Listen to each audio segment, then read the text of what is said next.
Hello viewers, I am Dev, welcome to my another video. তো দেখতে পাচ্ছ গাইস, আমাদের আজকে কিন্তু গ্রামে চলে এসেছি। আর আমাদের এখানে কিন্তু আজকে জোর কদমে আজকে ভুট্টা লাগা চলছে। আর আমাদের ভিডিও শ্যুট কিন্তু কমপ্লিট।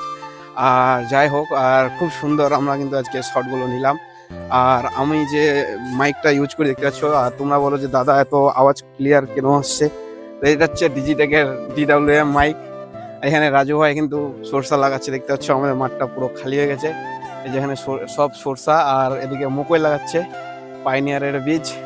আর আমাদের মাঠটা সত্যি অসাধারণ, আমাদের শট কিন্তু কমপ্লিট হয়ে গেছে। এই যে রাজু ভাই, কিছু বলবেন নাকি আপনি? এই যে রাজু এখন মকই লাগাচ্ছে খুব জোর কদমে, যাই হোক লাগা হচ্ছে কিনা। আর দেখতে পাচ্ছ আমাদের সুন্দর ভিউটা মাঠের। আর এই যে দেখতে পাচ্ছ এখানে ধান কাটা হয়েছে, ওই জন্য কিন্তু সরষা লাগাতে হবে। আর আমাদের শট কিন্তু কমপ্লিট। আর এটা হচ্ছে আমাদের মাঠ, এটা হচ্ছে মণিকান্দা মাঠ, পুরো একদম সেই সরষা লাগার জন্য একদম সেই একদম চলছে, একদম পরিশ্রম, একদম কাজ। তো বন্ধুরা, ভিডিওটি ভালো লাগলে অবশ্যই শেয়ার করে দিবেন।